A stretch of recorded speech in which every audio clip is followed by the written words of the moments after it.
और इस बीच ईरान युद्ध पर पुतिन की ट्रंप से बातचीत हुई है। 1 घंटे फोन पर दोनों ने भी बातचीत की है। पुतिन की ईरान युद्ध खत्म करने की अपील है। ट्रंप ने बातचीत को बताया सकारात्मक। यूक्रेन युद्ध पर भी कूटनीतिक समाधान पर दोनों नेताओं की बात हुई है, ऐसा बताया जा रहा है। We were talking about Ukraine, which is just a never-ending fight, and look, there's tremendous hatred between President Putin and President Zelensky. They can't seem to get it together. But I think it was a positive call on that subject. And we obviously talked then about the Middle East. And he wants to be helpful. I said, you could be more helpful by getting the Ukraine-Russia war over with. That would be more helpful.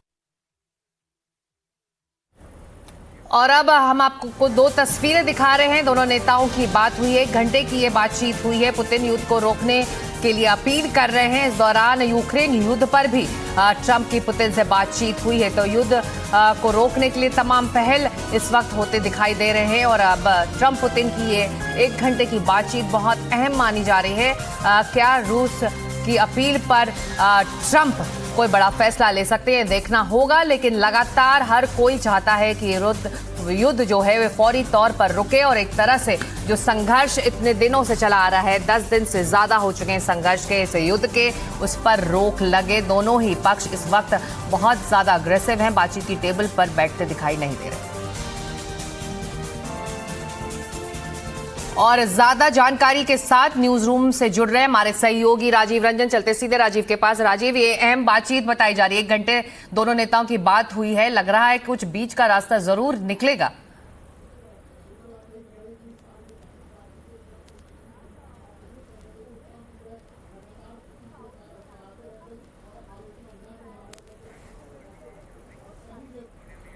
तो Putin रोकेंगे क्या महायुद्ध, ये बड़ा सवाल इस वक्त बना हुआ है। किन किन देशों से बात उन्होंने की? 1 मार्च को ईरान के राष्ट्रपति से पुतिन की बातचीत हुई थी। तो पुतिन क्या मध्यस्थता कर सकते हैं, ये बड़ा सवाल है। और जैसा कि हम लगातार कह रहे हैं कि ट्रंप और पुतिन की 1 घंटे की बातचीत हुई है।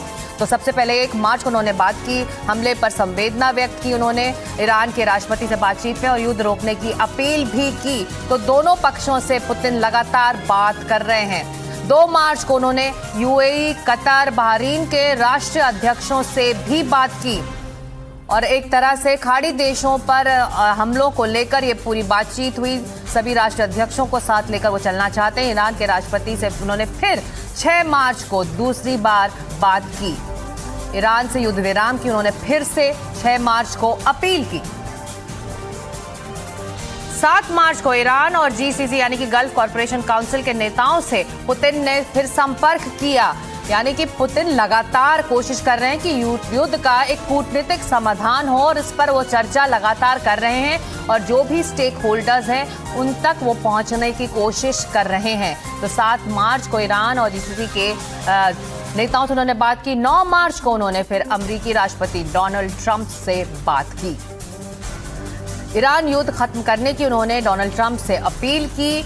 और खबर है कि दोनों नेताओं के बीच ये बातचीत करीब 1 घंटे तक चली। तो ट्रंप पुतिन की 1 घंटे की बातचीत क्या आगे का रास्ता तय करेगी, ये देखना होगा। लेकिन लगातार रूस की तरफ से ये पहल हो रही है कि किस तरह से इस संघर्ष को एक विराम लगे।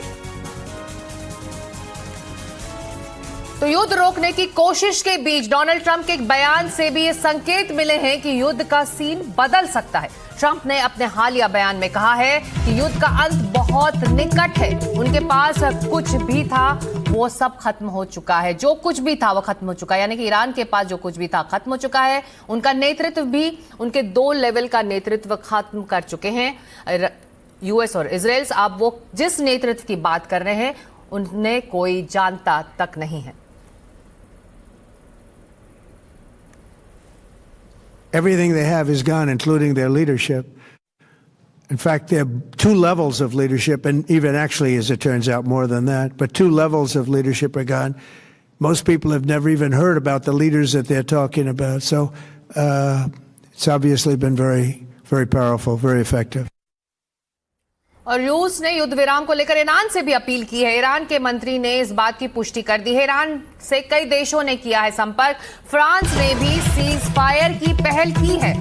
युद्ध रोकने के लिए कूटनीतिक कोशिशें अब लगातार तेज हो रही हैं। और आप जैसा कि हमने आपको बताया, रूस ने युद्ध विराम को लेकर ईरान से भी बात की है। खबर ये भी आ रही है कि फ्रांस ने भी सीजफायर की पहल की है और लगातार दोनों पक्षों से संपर्क में है ये तमाम देश। और कोशिश ये हो रही है कि एक मेज पर आकर आगे का रास्ता या फिर आगे की रणनीति तय हो। कूटनीतिक कोशिश लगातार दोनों पक्षों से बातचीत के जरिए इस वक्त तेज होती दिखाई दे रही है।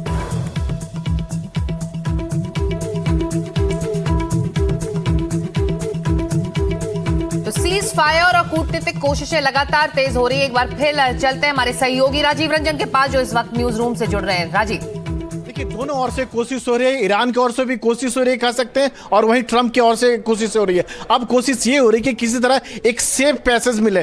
ट्रंप भी एक कहीं ना कहीं इशारा कर रहे हैं कि अब जंग का जो टारगेट था वो अचीव हो गया लगभग। वही ईरान की ओर से ये कहा जा रहा है कि हमने युद्ध की शुरुआत नहीं की है, हम पर जंग थोपा गया है। और जिस तरह से बड़े प्लेयर की बात करें, जिस तरह से पुतिन की बातचीत ट्रंप के साथ हुई है और कुछ उसका बीच का रास्ता निकलने की बातचीत हुई है, और उस हालात में जबकि आपको ये भी बता दें कि ट्रंप जो है, ये पुतिन जो है, इससे पहले मुस्तफा को बधाई दे चुके हैं और कहे कि हम ईरान के साथ हैं। वहीं ट्रंप के जो रिश्ते हैं पुतिन के साथ बहुत अहम और बहुत अच्छे रिश्ते हैं। ट्रंप आप देखिएगा तो पुतिन की आलोचना नहीं करते हैं। इस साल की एक पहली बातचीत है दोनों नेताओं के बीच में, तो कुछ कह सकते हैं कि कुछ बीच का रास्ता निकल सकता है। एक ऐसा रास्ता निकले कि ट्रंप अपनी बात कहें कि हमने जो टारगेट अचीव करना था पिछली बार की तरह 12 दिन की लड़ाई के बाद कि हमने अचीव कर लिया। वह ईरान का ये कहना था कि हमने पलटवार किया, बदला लिया। तो इस संदर्भ को अगर देखिए तो एक कुछ बीच का रास्ता निकल सकता है। और वैसे भी युद्ध जो होता है किसी भी समस्या का समाधान नहीं होता। और ईरान का यह नहीं भूलना चाहिए कि पुतिन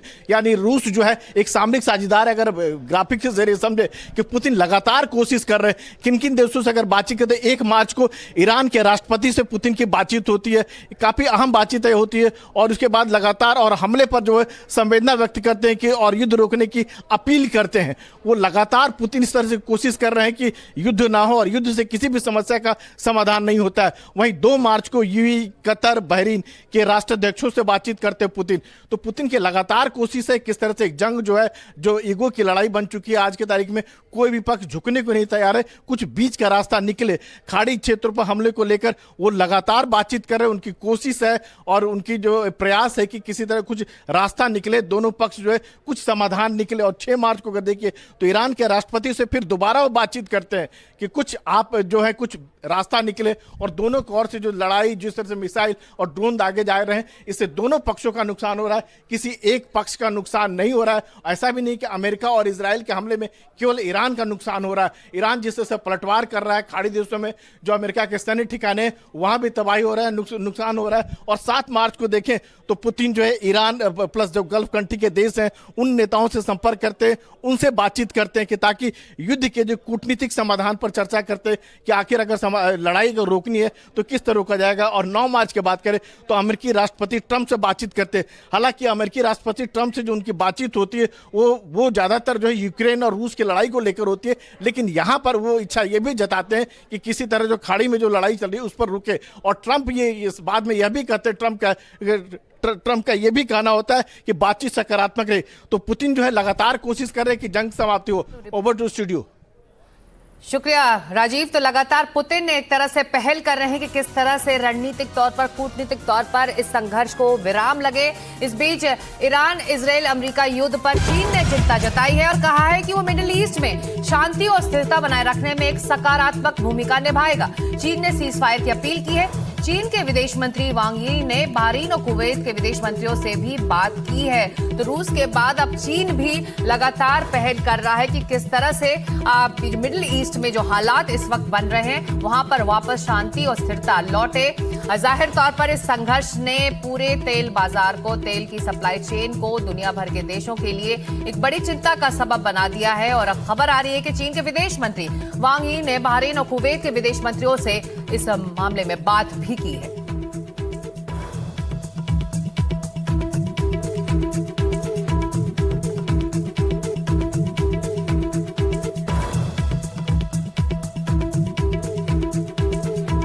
और इस बीच ईरान और इजराइल अमेरिका युद्ध में हर दिन के साथ तबाही की नई नई तस्वीर सामने आ रही है। ऐसी तस्वीरें जो डराने वाली हैं। दुश्मन की कौन सी मिसाइल किस इमारत और किस इंसान को खत्म कर दे, अंदाजा लगाना मुश्किल है। इन सब के बीच ईरान के एलिमेंट्री स्कूल पर हुए उस घातक हमले की भी तस्वीरें सामने आई हैं, जिस हमले में 170 से ज्यादा बच्चों को मारा गया था।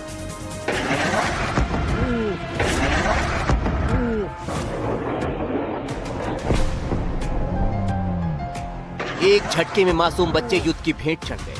ऐसी तस्वीरें जिसे देखकर पत्थर दिल का भी कलेजा पिघल जाए। ये ईरान के मिनाब में वो जगह है जहां कई दिन पहले अमेरिकी मिसाइल गिरी थी।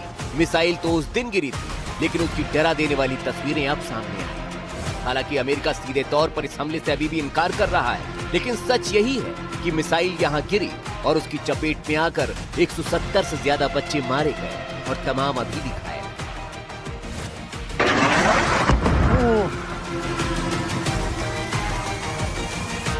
दूसरी डराने वाली तस्वीर इजराइल के एक इलाके की है, जहां अचानक रोड क्रॉस कर रहे व्यक्ति के पास आकर मिसाइल गिरी।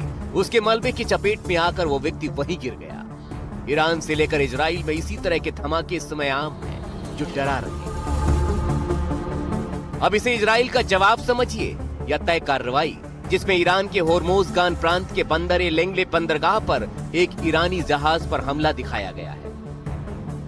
माना जा रहा है यह ईरान का कासिम सुलेमानी युद्धपोत हो सकता है, जिसे इजराइल ने अपने हमले में तबाह कर दिया।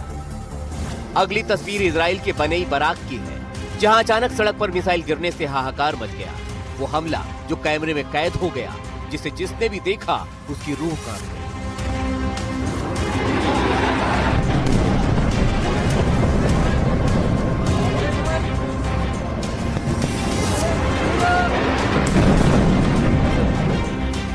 एक तरफ ईरान निशाने पर है, तो उसके मददगार हिजबुल्लाह के ठिकानों पर भी इजराइल लगातार हमलावर है।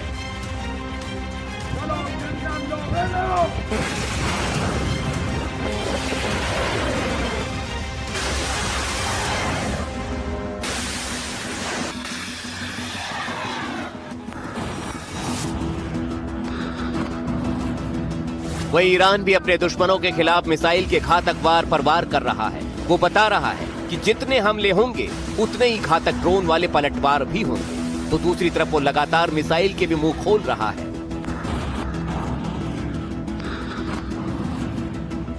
यानी हर पल, हर मिनट मिडिल ईस्ट में कहीं ना कहीं मिसाइल और ड्रोन से हमला हो रहा है। और धीरे धीरे ही सही, हमले के साइड इफेक्ट्स कहीं ना कहीं दुनिया के बाकी मुल्कों को भी अपनी चपेट में ले रहे हैं, जो सीधे तौर पर दिखाई तो नहीं देते, लेकिन असर बहुत दिनों तक और बहुत दूर तक करते हैं। Bureau report, NDTV India.